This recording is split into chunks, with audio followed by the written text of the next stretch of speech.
Chapter 5 is the first chapter in the second part, or the framework part of your book. Or I can't think of the term right now, but anyway, it is advertising, integrated brand promotion, and consumer behavior. This is fascinating stuff. This is sort of where you'll begin making more application of what we're learning, but that's in a separate video. So just hang on for a moment. Let's draw as much as we can. This is a critical chapter. This unit right here is probably the most critical one in the text, the second one, because it is fundamentals of advertising and how it fits into the marketing mix. But let's take a peek at a few things.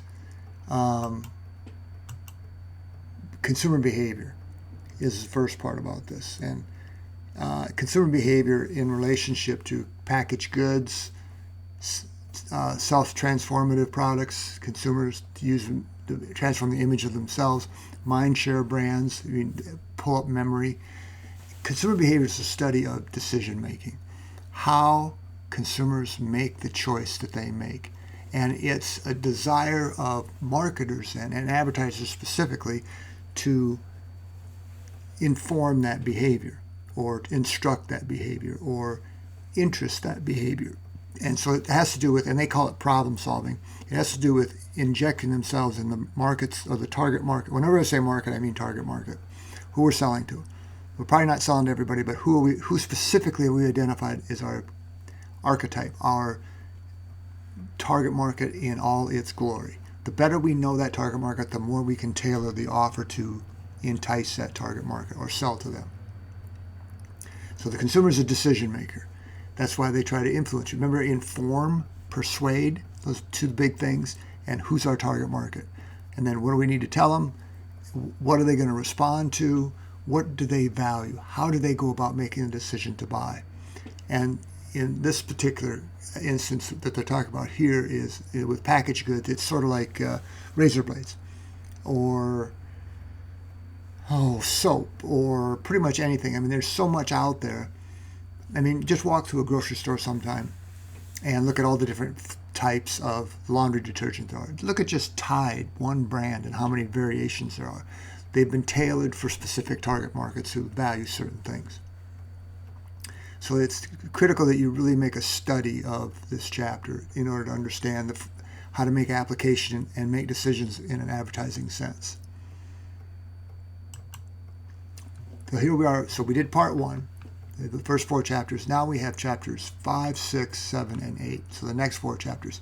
Analyzing the environment that we're competing in for advertising and brand promotion. All right, so this is where we're headed with actionable information. So here is the consumer decision-making process. This is very streamlined, but it is a step-by-step process. Now, how long you take, you notice that one slide said involvement. Some purchases are high involvement, meaning you take a lot of time, effort, and energy to shop and to consider what you should make a purchase of, because the drawbacks of making a bad decision are so immense.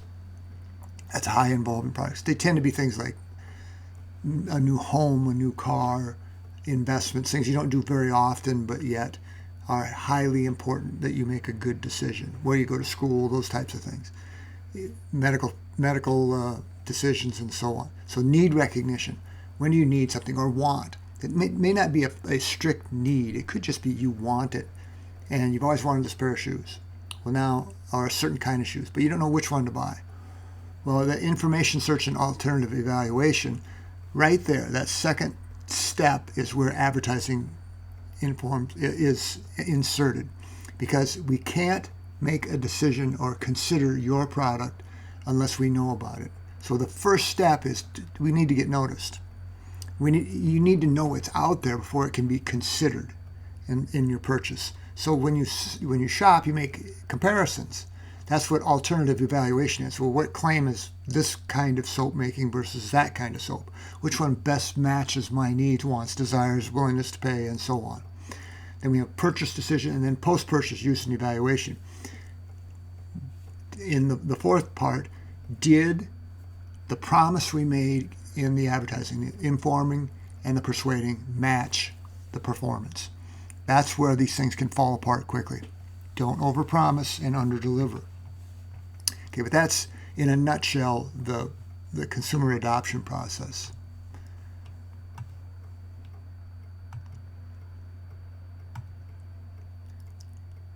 All right.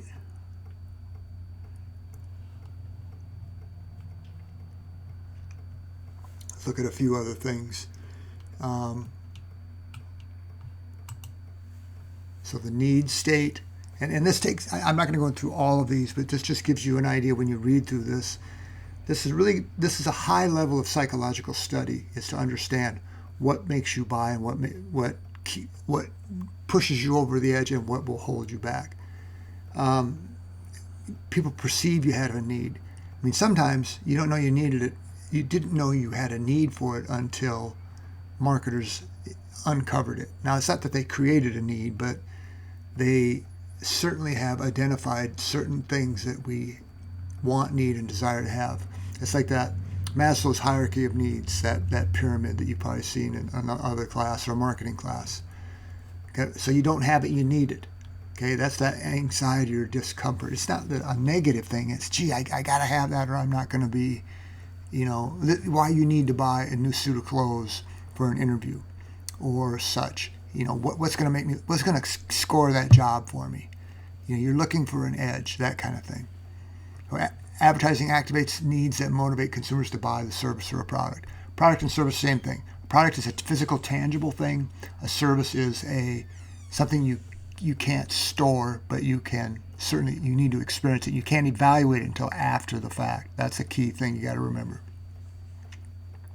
Products you can evaluate way more before you buy it.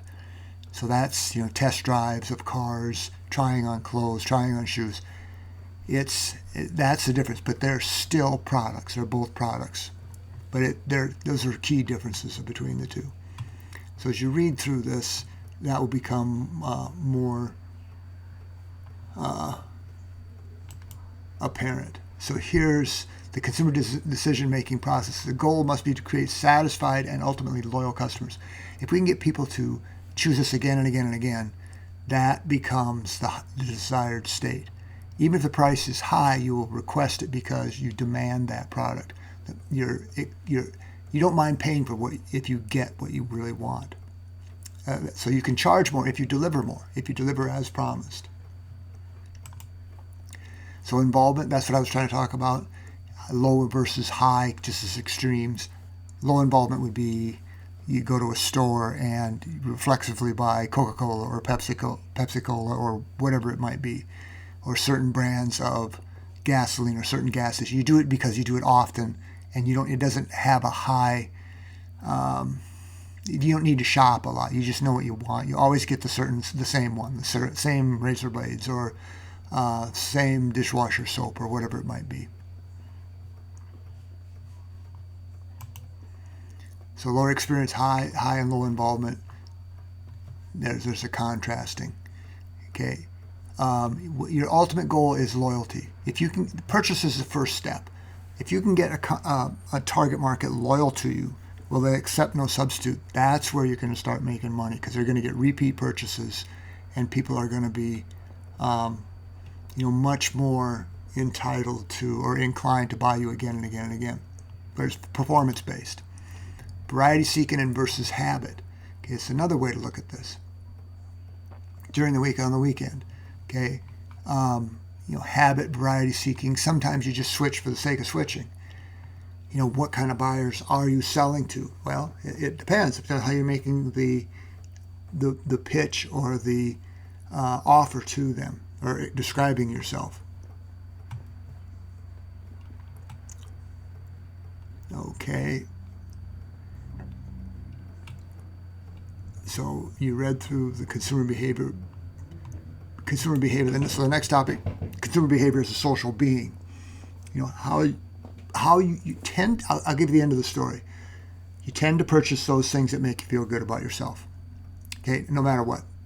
Ultimately, that's what trips you, or that's what gets you to pull the trigger to buy something. Makes you feel good. Nobody likes buying from people that creep them out.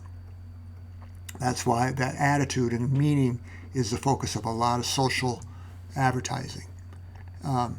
Consumer behavior is very meaningful socially. It's certain brands you want to be identified with and other brands you may not want to be identified with.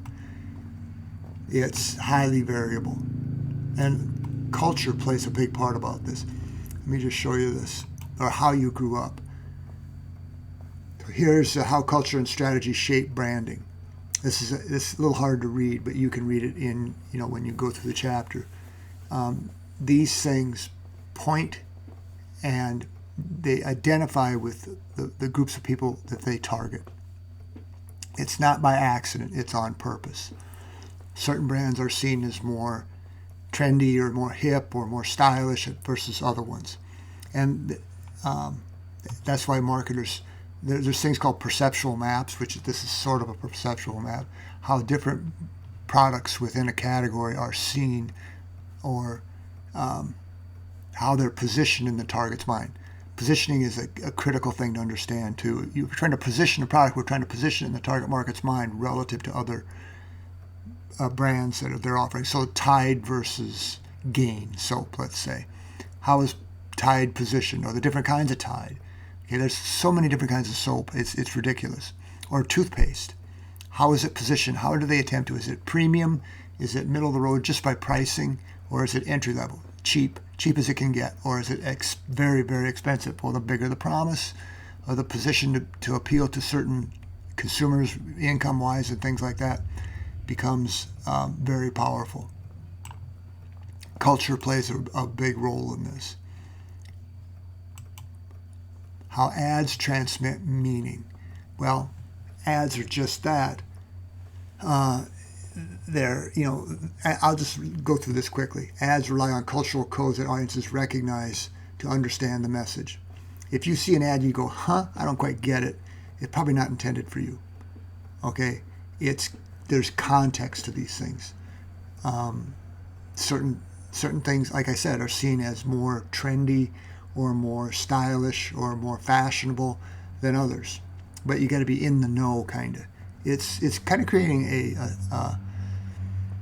an appeal based upon how you see yourself. Again, ultimately that's what we buy. We buy things that support our self-perception or our desired self-perception. Let's see. So meaning begins in culturally constituted world. Again, social media is part and parcel of that. Let's see here. And then the last thing. So culturally constituted consumer goods, individual consumer, possession ritual, exchange, grooming ritual, divestment ritual. These are elements of that advertising, of how information is transmitted and the creativity behind it. So again, read Chapter 5 very carefully. It's very important, and look forward to reading your work. Take care.